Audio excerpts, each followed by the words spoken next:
게네사렛 호숫가에서라는 제목으로 말씀을 드릴 텐데요. 여러분께서 게네사렛 호수 하면 잘 기억이 안 날 겁니다. 또 디베라 호수 하면 또 기억나시는 분도 있고 또 안 나시는 분도 있고 그러십니다. 이스라엘은요, 두 가지 이 호수가 이스라엘을 가로질러서 있습니다. 여기 위에는 북쪽에는 갈릴리라는 호수, 이것을 우리는 갈릴리 바다라고도 하죠. 이 아래쪽에는 사해라는 호수, 이것을 사해 바다라고도 하죠. 그래서 갈릴리 바다와 사해 바다가 이스라엘의 가장 중요한 두 호수이기도 하고 바다이기도 합니다. 이것을 이어나가는 것이 여기 요단강입니다. 요단강이 이게 이어서 가고, 요단강이 이스라엘과 요단의 접경 지역입니다. 그러니까 이게 이스라엘과 요단의 국경이 요단강입니다. 요르단 지방에서 이스라엘로 가려면 반드시 넘어가야 될 강이 요단강입니다. 그래서 우리는 천국 가는 것을 요단강 건너가 만나자 이렇게 하잖아요. 요르단 지역, 모슬렘 지역에서 이스라엘 지역, 유대 지역으로 넘어가는 강이 바로 요단강이죠. 그래서 우리는 오늘 갈릴리 지방에서 주님이 많이 사역을 하셨습니다. 이 갈릴리 호수에 보면 여기 주위에 땡 둘러서 마을들이 있어요. 지역이 있어요. 여기가 디베라는 지역이에요. 디베루스라고 하는데요. 디베라는 지역인데 이 디베라 사람들은 갈릴리 호수를 자존심이 있지. 자기 지역의 이름을 따서 뭐라고 해요? 디베라 바다, 디베라 호수 이렇게 돼요. 여기가 게네사렛입니다. 구약의 김네롯이라고 하고 그것을 요즘은 게네사렛이라고 합니다. 게네사렛 지방에 살아가는 사람들의 이 갈릴리 호수를 뭐라고 해요? 게네사렛 호수 이렇게 얘기해요. 이분들은요. 그 자기 지방의 이름을 따서 그렇게 붙입니다. 원래는 구약에는 갈릴리 바다라는 말이 없습니다. 구약에는 김네롯 바다라고 나옵니다. 김네롯 바다. 김네롯이라는 뜻은 수금이라는 뜻입니다. 수금, 합독, 수금이라는 뜻인데 이 호수의 형상이 수금처럼 생겨졌다. 그래서 김네롯 호수 이렇게 얘기합니다. 가브나움 동네 사람들은 이제 자기 이름을 따서 가브나움 바다야, 우리 바다야 그러지. 여기 베세다 사람들은 베세다 바다야, 자기 바다야. 물론 성경에는 베세다 바다, 가브나움 바다라는 말은 쓰지 않아요. 성경에는 김네롯 바다, 게네사렛 바다, 디베라 바다, 갈릴리 바다 이렇게 써 있습니다. 갈릴리는 해발이 아니고 해저 215m에 위치합니다. 이 갈릴리라는 동네가 해저 동네입니다. 해저 동네. 세계에서 가장 낮은 해저 지역이 그곳에 사람이 사는 동네가 갈릴리 동네입니다. 여기가 해저 215m입니다. 그리고 수심은 최대 수심이 43에서 45m가 되고요. 둘레 길이만 53km가 됩니다. 남북 길이는 21km, 동서 최대 길이는 13km. 이런 갈릴리 바다가 이스라엘에게는 젖줄입니다. 생명의 바다입니다. 이스라엘의 식수가 여기서 공급이 되어집니다. 여기 수많은 물고기들이 어족이 풍부하겠죠. 여기서 베드로가 많이 잡았던 베드로 고기도 있습니다. 여기 지금 베드로가 타고 갔던 그런 옛날의 배를 복원시킨 배입니다. 옛날의 배를 이렇게 예수님이 타셨던 배를 이렇게 옛날 배를 복원시켰어요. 이 배가 박물관에 이렇게 보관되어져 있는데요. 여기 나무와 나무를 석청으로 이어가지고 이렇게 만든 배입니다. 배 모양을 그저 박물관에 이렇게 보관을 했습니다. 여기서 많이 잡히는 고기가 베드로 고기. 우리나라의 붕어와 같은 비슷한 고기거든요. 저희들도 거기 가서 베드로 고기를 먹었습니다. 성지순례 가면 다 베드로 고기를 먹습니다. 그래서 베드로 고기 가장 유명한 베드로 고기입니다. 이 바다에서 주님께서 이제 복음의 말씀을 전하시는데 오늘 본문에 보면 주님께서 시몬의 배에 오르십니다. 다 같이 한번 읽어볼까요? 우리가 몰려와서 하나님의 말씀을 들으시되 예수는 게네사렛 호숫가에 서서 호숫가에 배 두 척이 있는 것을 보시니 어부들은 배에서 나가서 그물을 씻는지라. 예수께서 한 배에 오르시니 그 배는 시몬의 배라. 육지에서 조금 빼기를 청하시고 앉으사 배에서 무리를 가르치시더니. 아멘. 예수님이 이제 아침 새벽이 지나고 나서 아침에 갈릴리 바닷가를 찾으셨어요. 그런데 무리들이 엄청나게 따라왔습니다. 그런데 무리들이 예수님의 말씀을 듣는데 예수님이 한 배, 두 배를 보는데 그 두 배가 있었는데 두 배 중에 한 배에 주님께서 오르셨습니다. 그 배가 누구의 배라고요? 시몬의 배. 이 시몬은 이제 어부인데 시몬의 고향은 여기가 아니라 시몬의 고향은 베세다가 시몬의 고향이기도 합니다. 어찌됐든 베드로는 여기서 자기의 그물을 씻습니다. 호숫가에 배 두 척이 있는데 배에서 나와서 그물을 씻는다. 밤새도록 조업을 하고 나서 새벽에 이제 그물 털이를 하고 물고기 있으면 새벽에 새벽시장에서 팔고요. 이제 그물 정리를 새벽에 하는 거예요. 아침에 하고. 그러니까 주님은 이런 아침 일찍이 갈릴리 호숫가를 거닐고 계신 것입니다. 그래서 베드로의 배에 시몬 베드로의 배에 주님은 오르셨습니다. 베드로의 배에 오르셨어요. 여기서 베드로와 예수님의 만남을 통해서 베드로의 역사는 드디어 펼쳐집니다. 새로운 역사를 쓰기 시작합니다. 베드로의 빈배에 주님이 오르셨어요. 밤새도록 조업해도 한 마리도 얻지 못한 그 배에 주님이 오셨어요. 여러분의 빈배에 주님이 오셨어요. 아멘. 저의 빈배에, 우리의 빈배에 주님이 오셨어요. 그게 축복 아닌가요? 아멘. 인간이 주님을 만난다는 거, 이것이 가장 큰 축복이죠. 아멘. 주님이 오셔서 주님이 오르셨어요. 주님이 오르시면 그때부터는 주님이 나의 선장이 되십니다.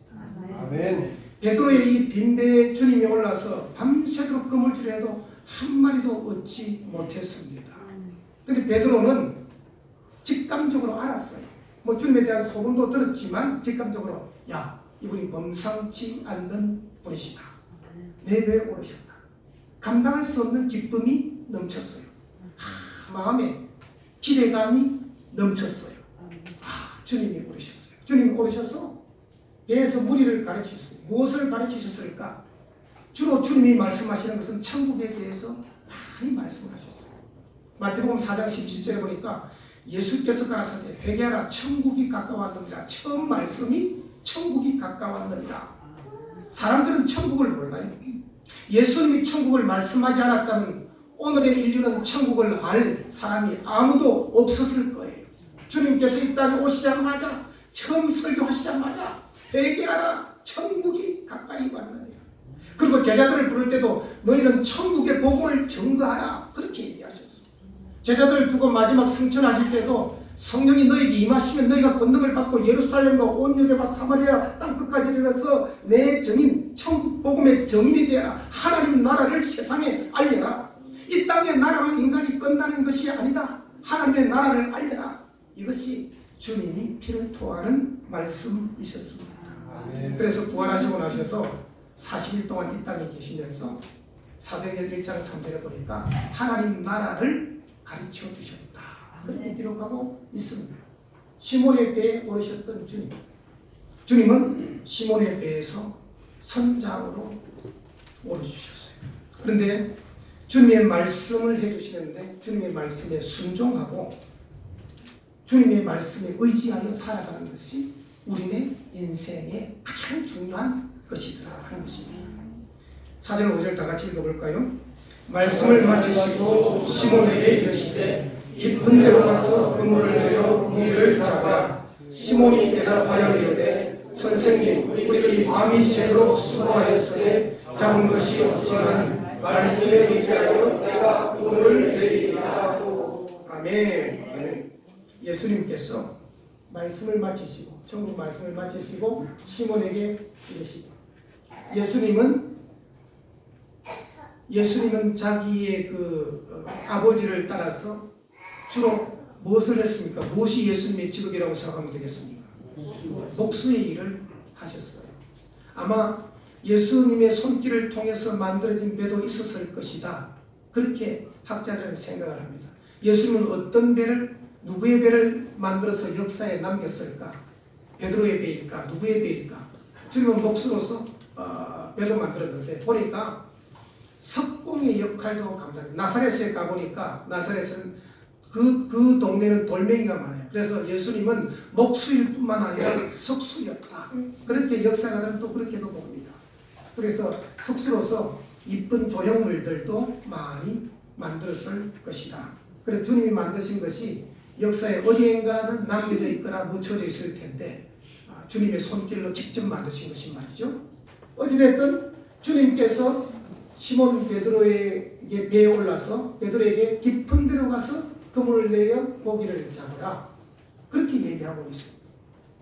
예수님은 목수, 베드로는 어부.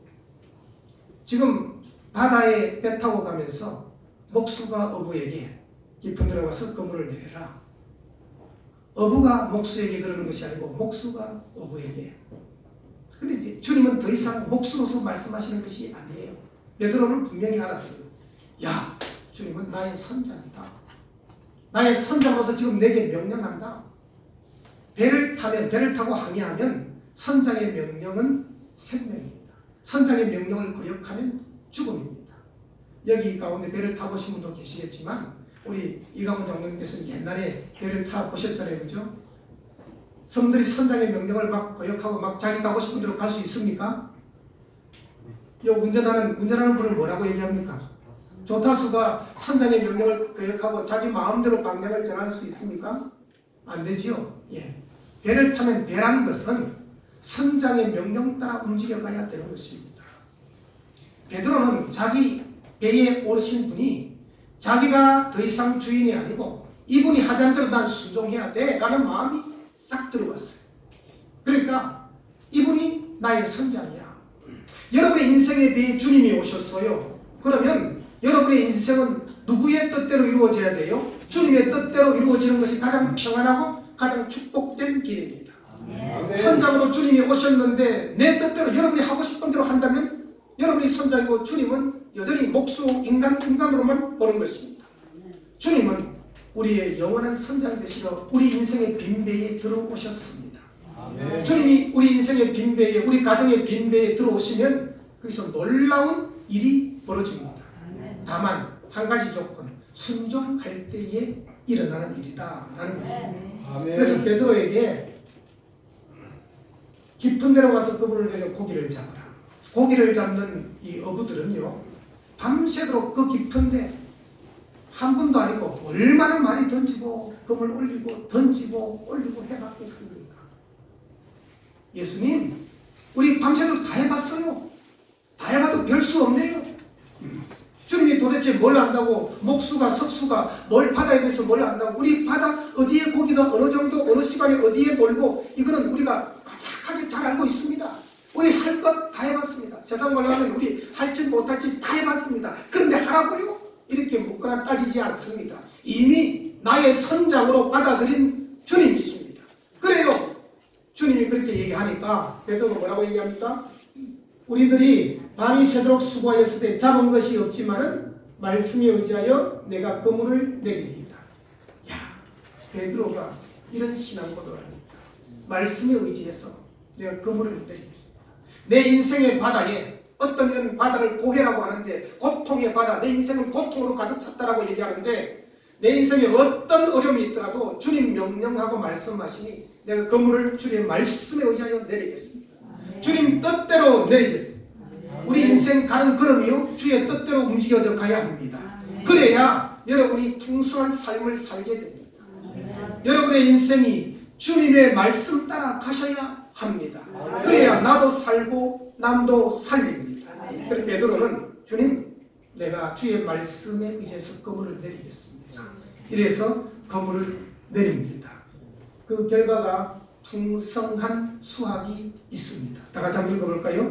그렇게 하니 고기를 잡은 것이 심히 많아 그물이 찢어지는 자 이에 다른 데에 있는 동무들에게 손짓하여 가서 도와달라 하니 그들이 와서 2배의 채움에 3배에 되었더라. 아멘. 주님의 말씀에 아멘. 주의 말씀에 순종하여 그물을 내리리이다. 나는 어부고 이 갈릴리 바다에 대해서는 잔뼈가 굵어진 바삭하게 알고 있지만 나는 내가 알고 있는 지식, 내가 경험한 지식을 더 이상 의지하지 않습니다. 나는 주님의 말씀을 의지합니다. 주여 말씀하옵소서. 종이 듣겠나이다. 순종하겠나이다. 그물을 내리겠습니다. 내리라면 내리죠. 어디에 내릴까요? 깊은데 아멘. 얕은데 아멘. 저 구석에 아멘. 주여 내리겠습니다. 순종하겠습니다. 내렸는데 가득 잡혔어요. 자기가 계산으로 나오지 않습니다. 주님의 말씀하면은 주님은 그 말씀에 대해서 책임을 지십니다. 아멘. 인간은 얘기해도 그 말에 대해서 책임질 수 있는 능력도 없고 힘도 없습니다. 인간의 교주는 말을 해도 그 따르는 신도들에게 책임질 수 있는 능력도 힘도 없어요. 저도 여러분에게 책임질 능력도 힘도 없어요. 제가 하는 모든 일과 목회 사역은 여러분을 예수님에게 연결시켜주는 중매정이입니다. 여러분을 하나님 바라보도록 만들어드리고 도와드리는 역할에 지나지 않습니다. 제가 여러분 보고 나를 믿으세요 할 수가 없습니다. 그런 인생이 도대체 어딨나요? 그런 못된 인간이 어딨나요? 자기 인생도 아름답게 만들어가지 못하고 세워가지 못하고 자기 인생도 죽음에서 부활시키지 못하는 한낱 인간이 어떻게 다른 인생을 나를 믿고 나를 따라오라고 말할 수 있는 그런 사람이 어디 있겠습니까? 사기꾼이죠. 여러분은 하나님만 바라보셔야 합니다. 여러분은 예수님만 바라보셔야 합니다. 여러분 예수님 만나고 주님과 가까이 살고 그 말씀에 순종하면 주님이 주시는 풍성한 기적을 경험합니다. 내 인생에 없다 하지 마세요. 내 인생에 어렵다 하지 마세요. 주님 말씀대로 순종을 해보면 하나님이 얼마나 역사하시는가를 놀랍도록 경험하게 됩니다. 그래서 풍성한 삶을 살게 됩니다. 그렇게 하니 고기를 잡은 것이 힘이 많았어요. 그날 밤 한두 번 던져본 데도 아닌데 깊은 데에 그렇게 힘이 많았어요. 그물이 찢어질 정도가 되었어요. 이에 다른 배에 있는 동무들에게 손짓하여 와서 도와달라니 그들이 와서 2배의 체험에 잠기게 되었다. 여러분 예수님 말씀대로 순종하면 나만 풍성해지고 축복받는 것이 아닙니다. 나 때문에 내 친구도 풍성해집니다. 축복을 받습니다. 그 배도 찢어질 정도로 많이 채워지게 됩니다. 여러분 우리는 친구를 사귀고 친구를 만나게 됩니다. 세상을 살다 보면 내 곁에 온 사람들을 어느 순간에 만나서 어느 순간에 정들면 친구가 됩니다. 내가 어느 곳에 이사를 가면 정든 고향 산천이 되어지기도 합니다. 타향이 어디 있습니까? 정이 들면 고향이. 모르는 사람이 어디 있습니까? 만나서 몇 번 만나다 보면 마음 문 열고 터놓고 보면 친구가 되는 것이죠. 그런데 내 인생의 빈배에 들어와서는 안 될 친구를 여러분은 경험해 보지 못하셨습니까? 내 인생의 빈배에 올라타서 나를 괴롭게 하고 아프게 했던 상처를 남겼던 친구들이 기억나지는 않습니까? 예수님은 우리에게 그렇게 말씀하십니다. 나는 너희를 친구라 하였다. 그렇게 말씀하십니다. 요한복음 15장에서. 주님은 우리 인생의 빈배에 오르셔서 우리 인생의 모든 죄의 저주 더러운 것은 우리 인생의 모든 쓰레기는 주님이 다 가져가시고 우리에게 좋은 은혜와 축복과 구원과 풍성함은 주님이 우리에게 계속 공급해 주는 가장 위대한 친구입니다. 우리의 선장이기도 하시고 위대한 친구이기도 하십니다. 여러분 주님을 믿고 순종을 하면 내 자신의 복뿐만 아니라 내 자신의 은혜뿐만 아니라 내 곁에 오는 친구에게도 복을 나눠주고 은혜를 나눠줄 수 있다는 것입니다. 저는 예수님 잘 믿는 사람이라면 내 자신도 바르게 살 뿐만 아니라 내 곁에 온 사람, 나로 말미암아 내 가족들, 내 지인들, 내 이웃들까지도 복을 함께 받는 줄 믿습니다. 기독교의 복은 세상 복과는 다릅니다. 우리는 복 주시옵소서 할 때 그 복이 하나님께로부터 내게 와서 내 복관과 창고에 쌓아놓는 복이 아닙니다. 우리는 주여 복 주시옵소서 그러면 갈릴리 바다처럼 복을 받아서 그 복을 친구들에게로 세상 다른 사람에게로 흘러보내는 역할을 감당합니다. 우리가 흘러보내고 나면 다시 또 주님은 우리에게 복을 흘러보내 주십니다.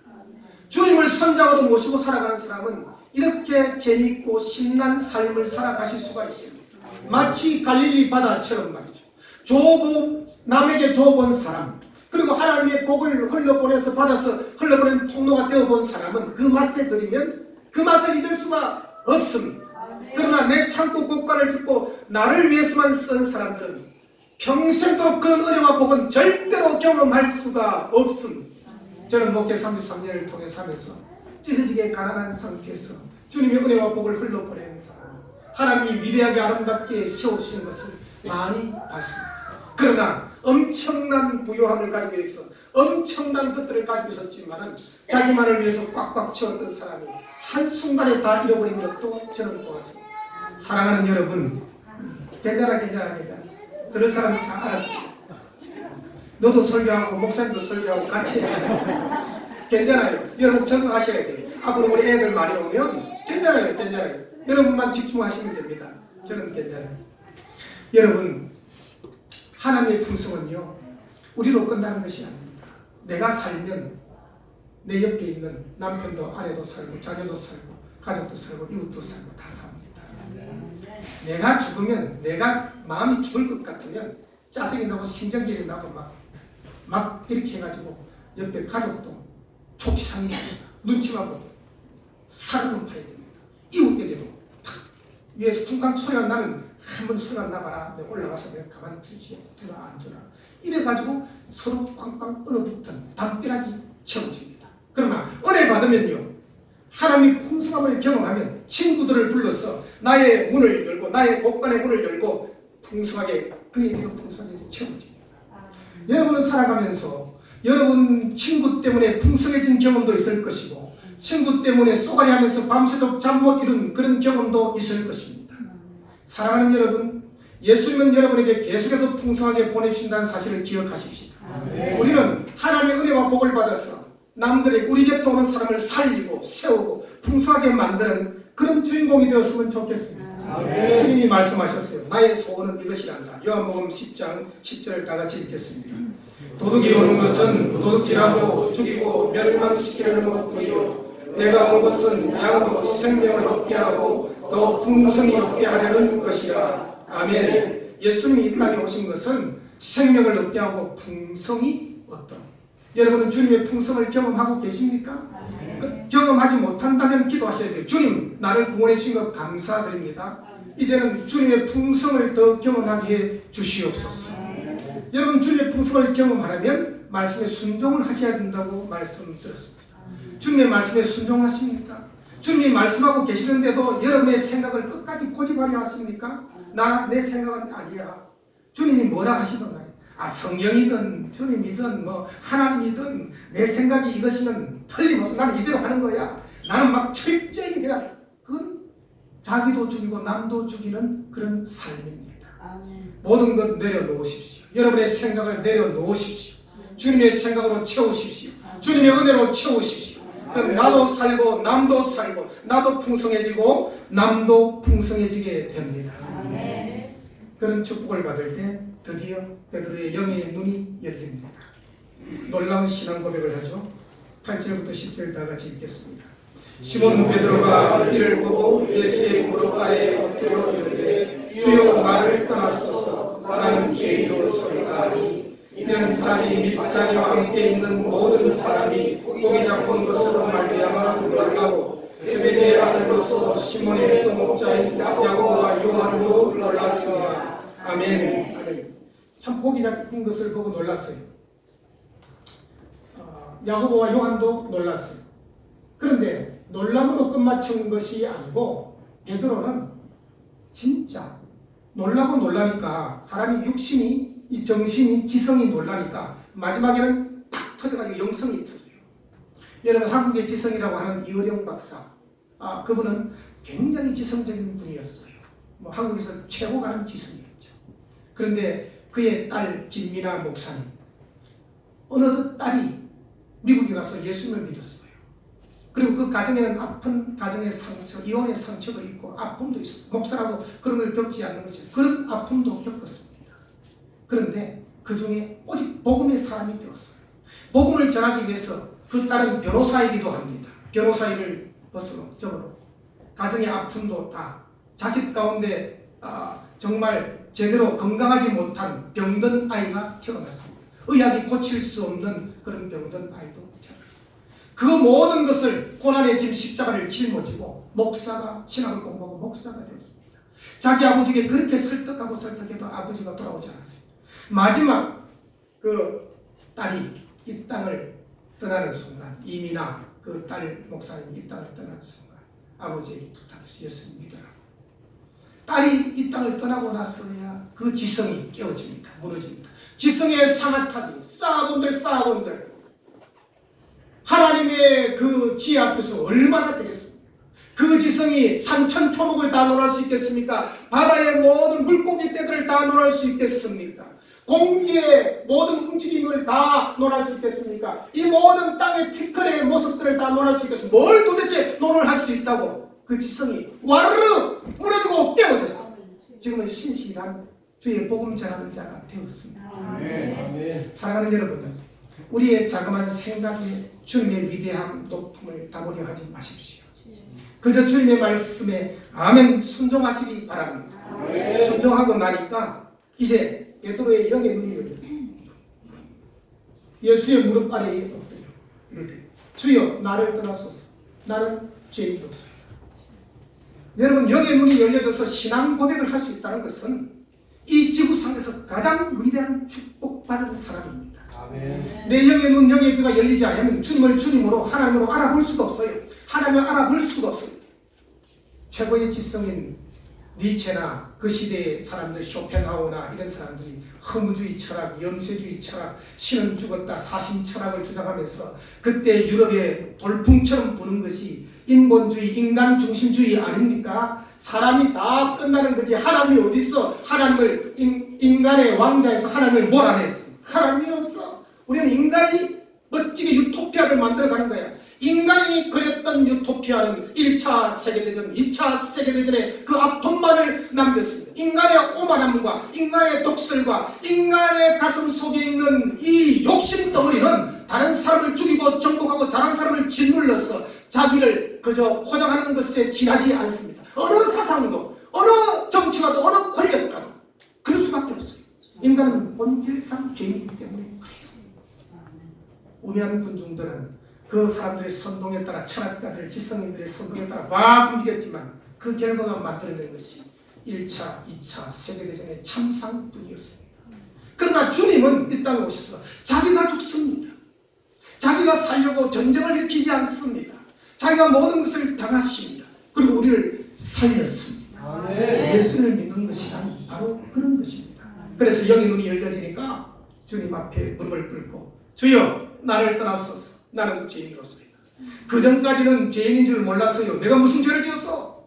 뭘 해결할 것이 있어? 그냥 잘 먹고 잘 살면 되고 이웃에게 나눠주고 내가 나쁜 짓 안 하고 살면 되지. 기독교인들은 교회 가면 전부 다 죄 지었다고 울고불고 난리야. 내가 무슨 죄가 있어?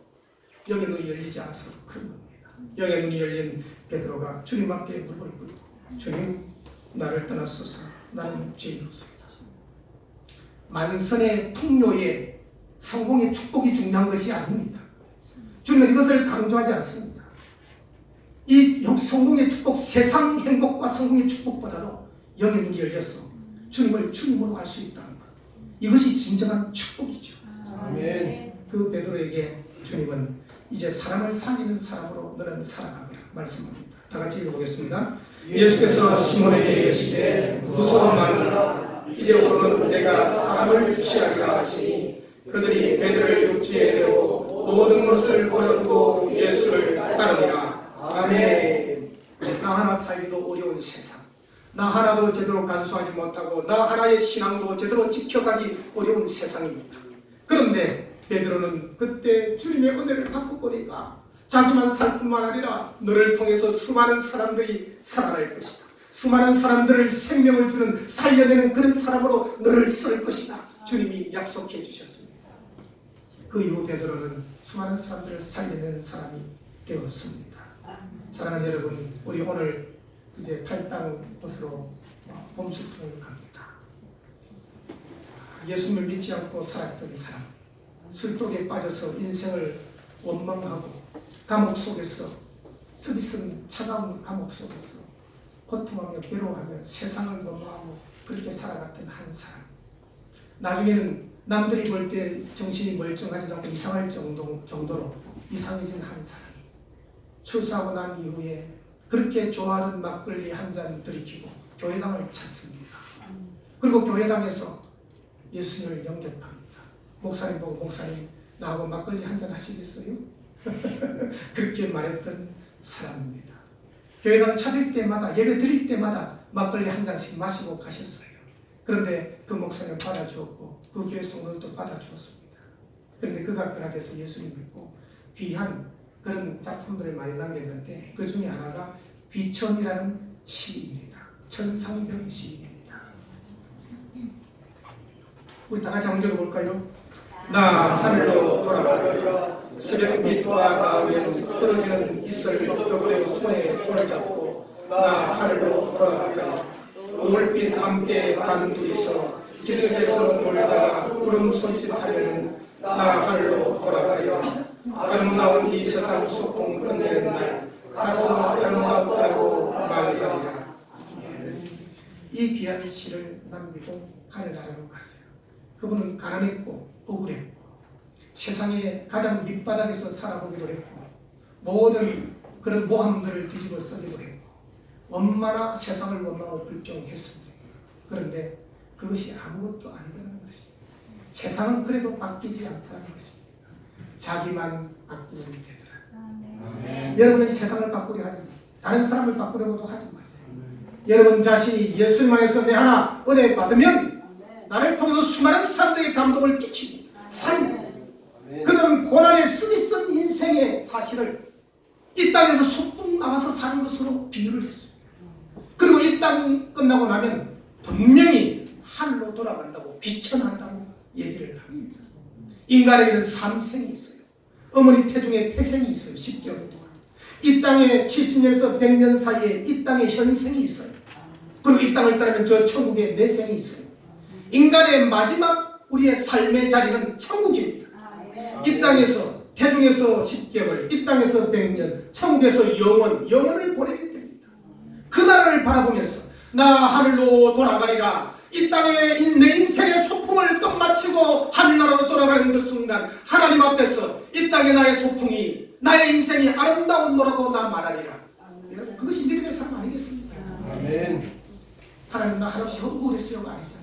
주여 나 좋은 사람 만나 나 예수님 믿어 행복하게 살다가 다른 사람 전도하고 구원하고 살다가 주님 이제 왔습니다. 할렐루야 주님 앞에 왔습니다. 이렇게 감사하기를 주의 이름으로 축원합니다. 기도하겠습니다. 하나님 아버지 우리 인생의 문제와 우리 인생의 이야기들을 믿음의 눈으로 해석할 수 있는 능력을 우리에게 부어 주시옵소서.